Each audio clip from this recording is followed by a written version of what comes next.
Casi desde el segundo día de la presidencia del presidente Uribe, la guerra se intensificó como nunca antes había existido. ¿Ustedes en algún momento conocieron cómo lograron llegar hasta allá? Una persona cercana a él le introdujo unas botas y dentro de las botas le introdujeron un chip. ¿Cómo se logra ese primer acercamiento para llegar a la paz del 2016 con el gobierno de Santos? A finales del gobierno de Uribe nos hizo llegar una nota proponiendo iniciar un diálogo con las FARC en el Brasil. Si ustedes firmando y pasa un avión, ¿qué sintió Pablo Catatumbo en ese momento? Yo sí me sorprendí, me pareció un acto provocador. ¿Gustavo Petro aparecía en algún escenario en ese momento? Lo vi una vez que fue Carlos Pizarro. Él era un muchacho, no era muy relevante. El papá de la senadora. El papá de la senadora, sí. Nosotros no pertenecemos al partido Pacto Histórico. Vamos a participar, sí, en las elecciones y lo vamos a hacer como unitarios. Ya para la presidencia de la República, lo más probable es que votemos por el candidato de Petro. Estamos en Diálogos con Andrés. Diálogos con Andrés. Hola, nos volvemos a reencontrar en Diálogos con Andrés. Había un compromiso y ese compromiso se había pactado desde el mes de enero, cuando hicimos una primera entrevista con el senador Pablo Catatumbo del Partido Comunes. Él, colega, compañero también de la Comisión Quinta del Senado de la República, y el compromiso era hacer una segunda parte de Diálogos con Andrés. Y aquí estamos, senador Pablo. Nuevamente, gracias. Mucho gusto, Andrés. Dios lo bendiga a usted por estar acá nuevamente. Gracias. Nos hablaron mucho en los medios de comunicación, los periodistas, en las redes sociales sobre ese primer programa y habíamos quedado en el compromiso de hacer este segundo programa. Gracias por estar acá. Bueno, muy buenas tardes, Andrés, y muchas gracias por invitarme nuevamente. Un saludo muy especial a toda la audiencia que nos está escuchando en todo el país. A usted, don Pablo, además porque tengo que decirlo desde el escenario de lo periodístico, desde una persona que ha estudiado lo comunicacional. Yo valoro sobre todo su franqueza cuando terminábamos el programa en enero y usted afirmaba, cuando se le preguntó qué había pasado con lo que habían ustedes hecho en la posesión del expresidente Álvaro Uribe en el 2022, y usted respondió con toda franqueza: fallamos, nos falló la puntería. La gente comentó, criticó, mucha gente que no conocía la historia habló, pero esos son los medios de comunicación. Y quiero iniciar con eso.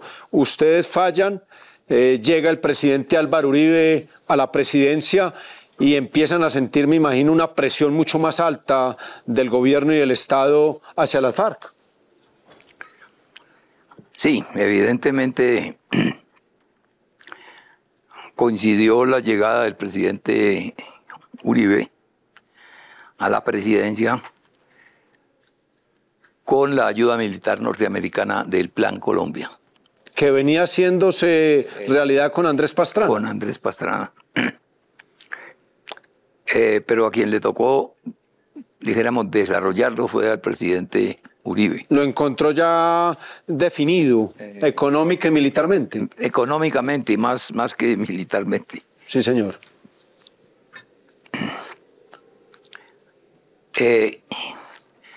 Creo que fue la etapa donde el conflicto se tensó más. Fueron 10 años muy fuertes.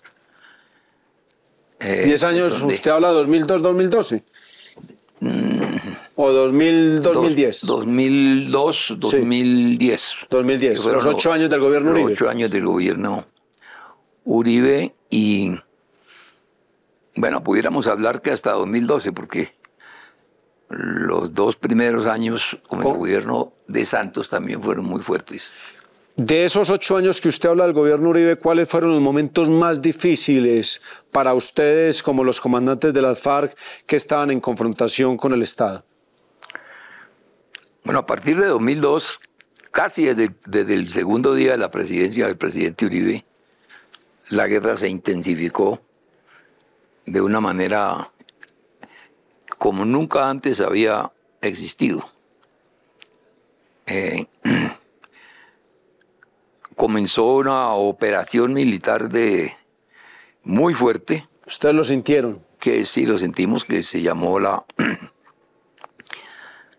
el plan Patriotas, creo que era el título que se le daba a eso. Y bueno, con la ayuda y la tecnología norteamericana aumentó el número de helicópteros. Ya no eran operaciones con 2 o 3 helicópteros, sino operativos en los que participaban 15, 20, 30, hasta 50 helicópteros al tiempo. Llegamos a ver.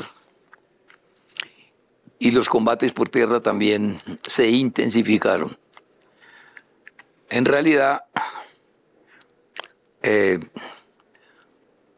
yo creo que en ese periodo sí se sintió la guerra, como se dice, la guerra de verdad.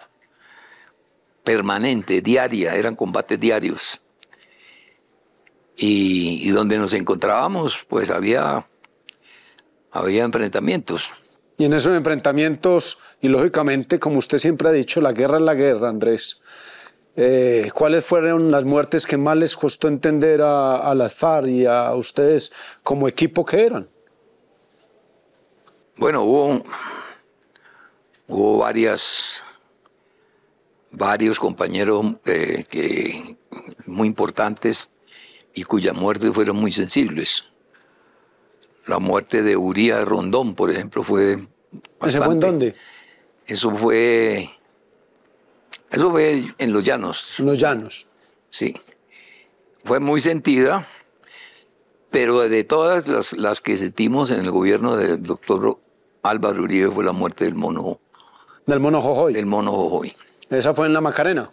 Eso fue en la Macarena. ¿Bombardeo?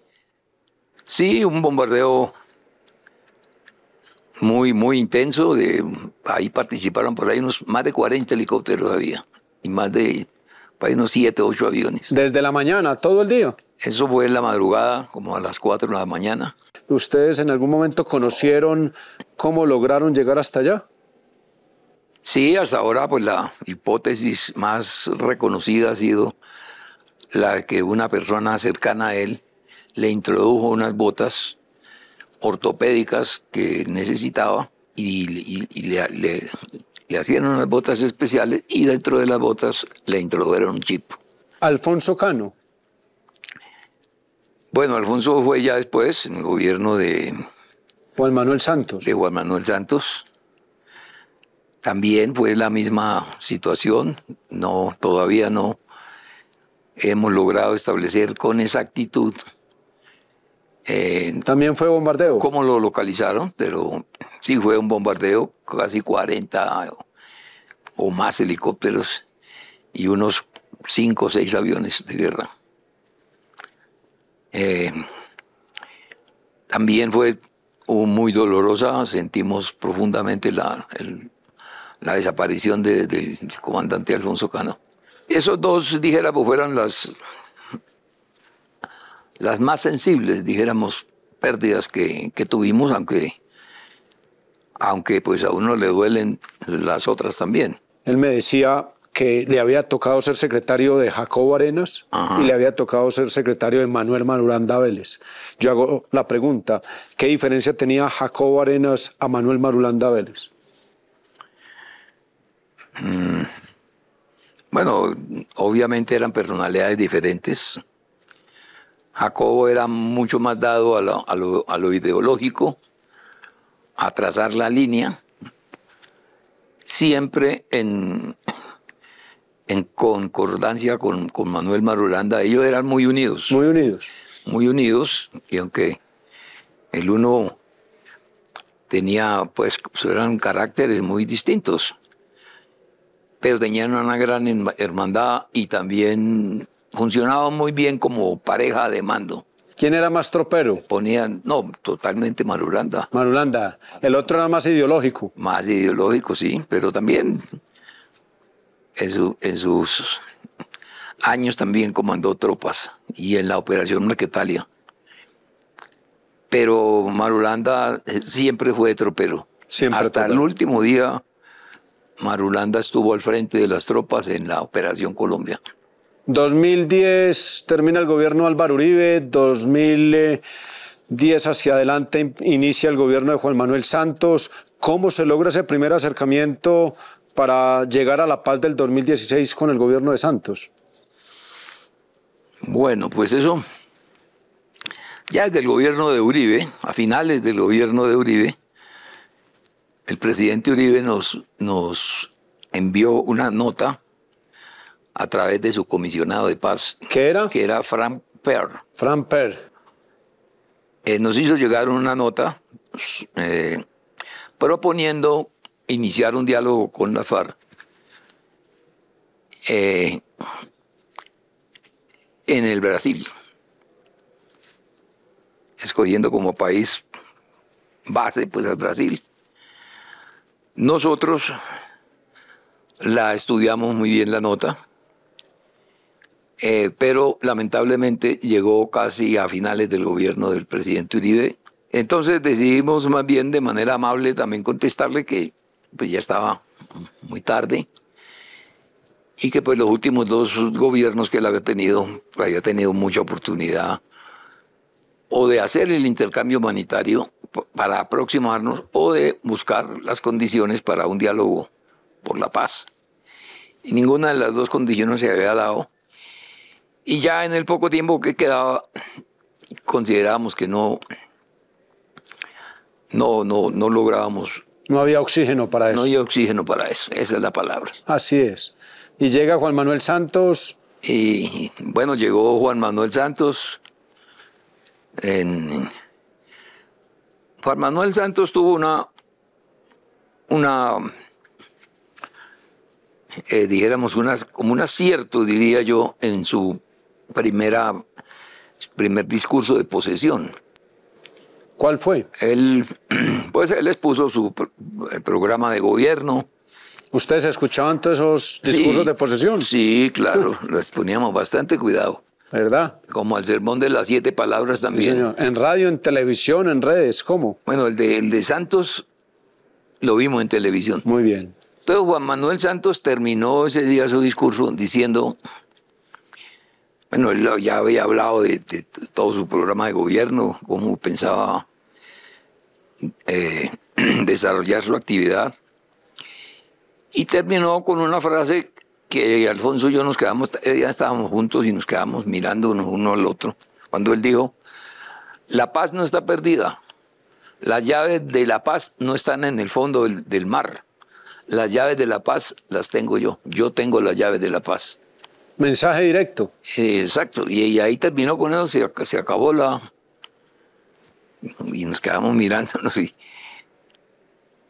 Y yo le pregunté cómo la vio. Y me dijo, ¿y usted cómo la vio? Y le dije, no, pues, ¿quién no va a entender eso? El hombre está abriendo las puertas de un diálogo y comienza el gobierno. O sea, está empezando. Posteriormente, muy cerca de esa fecha, el presidente nos hizo llegar una carta con un enviado especial que era Henry Acosta. Tenía contacto conmigo. Y yo pues era un camino. O sea que usted fue el primero que recibió la carta del gobierno Santos. Yo fui el primero que recibí la carta. Por intermedio de Henry Acosta, un empresario. Acosta, sí. Bueno, la carta la leímos, era bastante amplia, en el sentido de que él decía en esa carta que había estudiado muy bien el programa del movimiento bolivariano. Sí, señor. Era una propuesta que nosotros habíamos hecho, y los puntos del programa de la Unión Patriótica. Y que no encontraba en ninguno de los dos documentos nada que no estuviera dentro de la Constitución. Acorde a lo que se pudiera hablar. Exactamente. Y entonces, él decía, no veo por qué no se pueda iniciar un diálogo. Si todos los reclamos que ustedes vienen haciendo, o su programa, dijéramos, de lucha, está inmerso dentro de la Constitución colombiana. ¿Cuál fue el primer encuentro en Cuba? Uy, no, primero una etapa. Antes de todo eso. Sí, eso no era así tan rápido. Primero hubo una etapa de casi un año aquí en Colombia y en guerra. De ires y venires. De ires y venires, carta va, carta viene. Muertes. Muertos, combates. Porque no hubo cese al fuego. No hubo cese de la confrontación.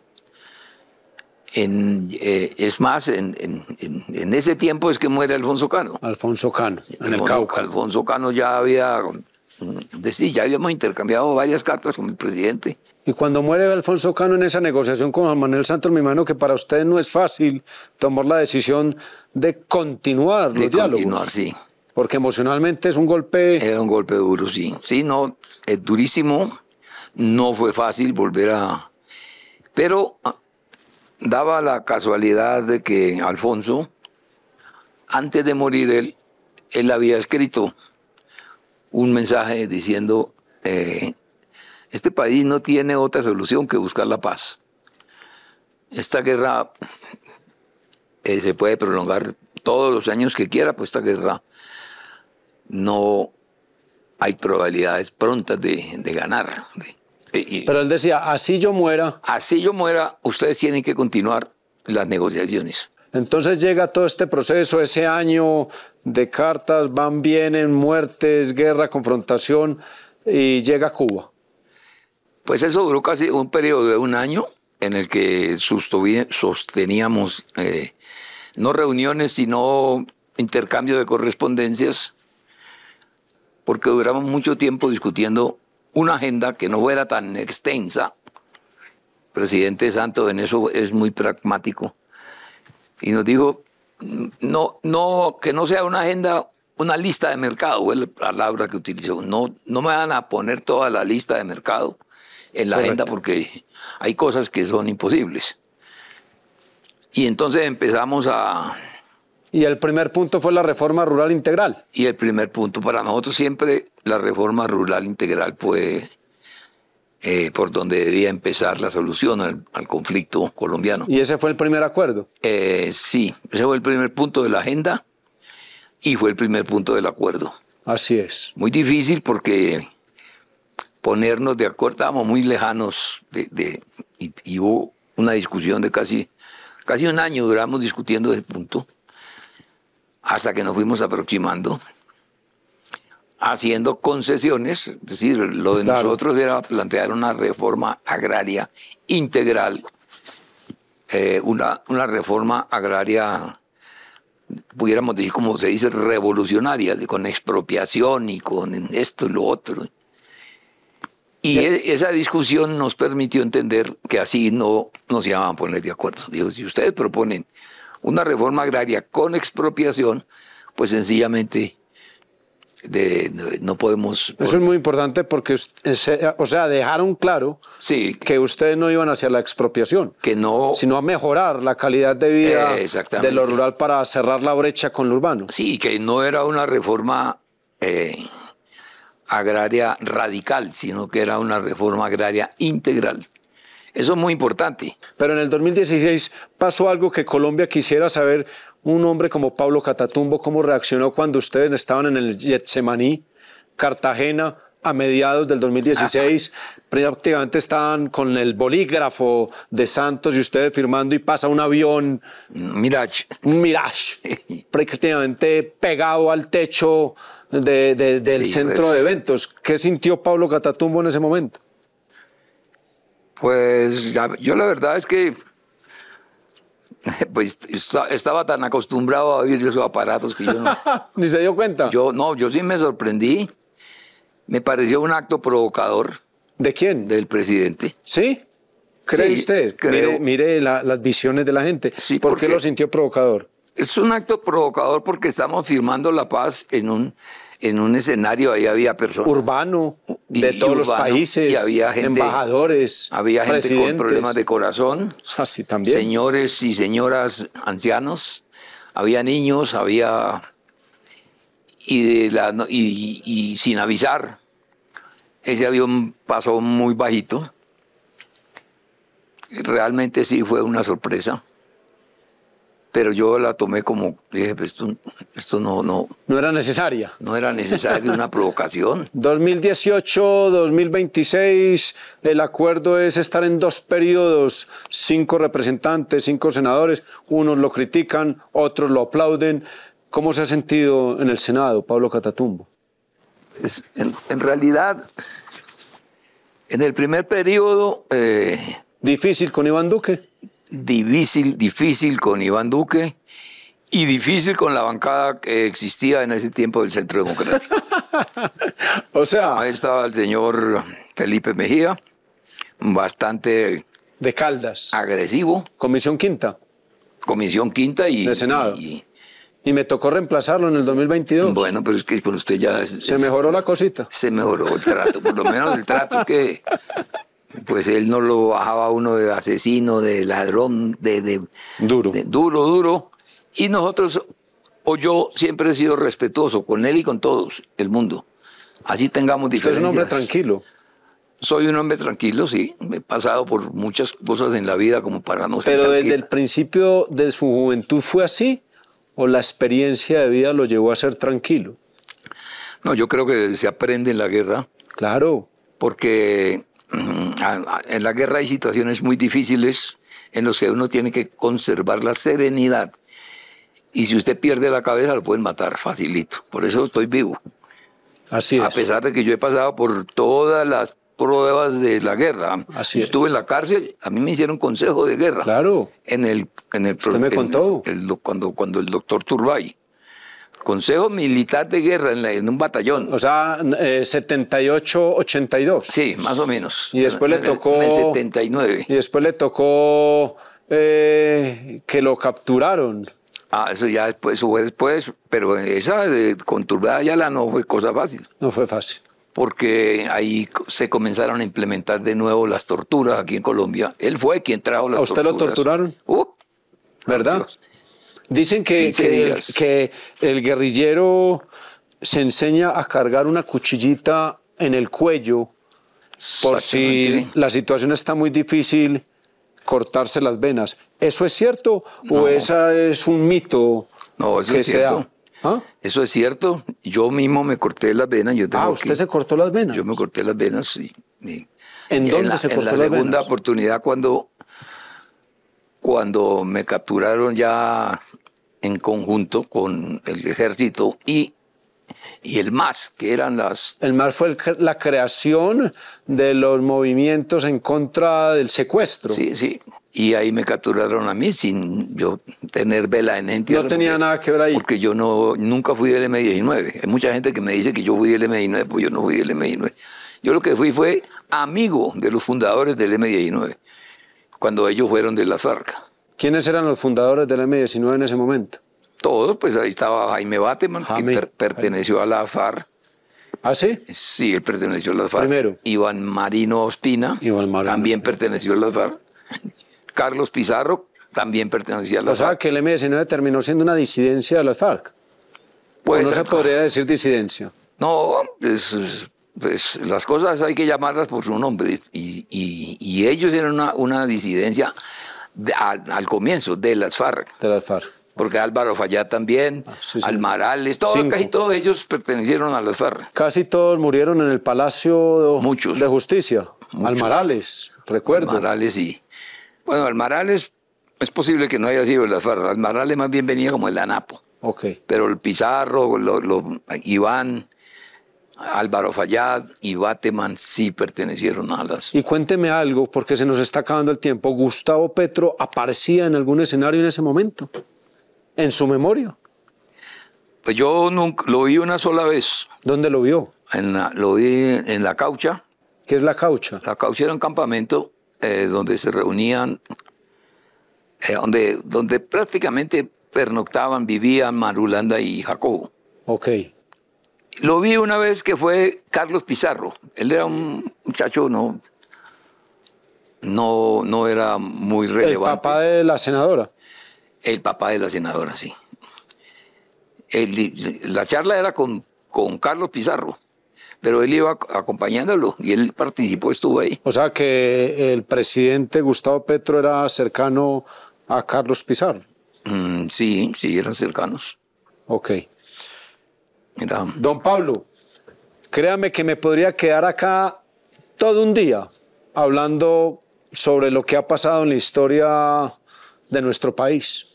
Terrible. Pero yo tengo que valorar su capacidad actualmente en el Senado, en la comisión, un hombre que aporta, un hombre que estudia y sobre todo un hombre que ha sido conmigo, que somos opositores, que a muchos no les gusta que hagamos este programa porque dicen, ¿cómo que Andrés Guerra de Centro Democrático hablando con Pablo Catatumbo?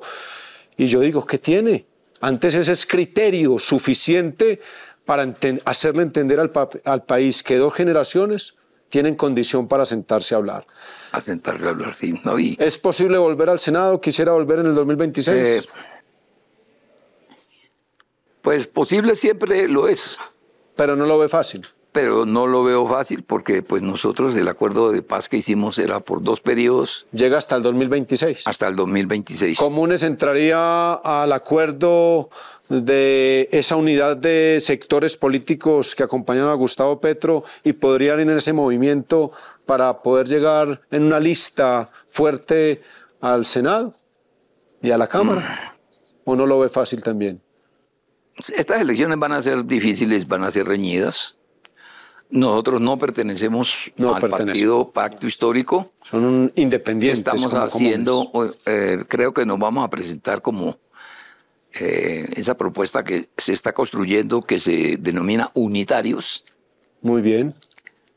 Vamos a participar, sí, en las elecciones para las elecciones nacionales, las elecciones municipales, departamentales. Y lo vamos a hacer como unitarios.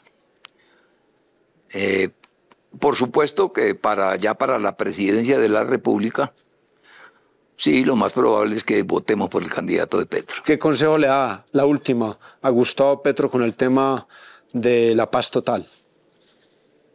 Un hombre con experiencia, que puede hablar con claridad, con contundencia.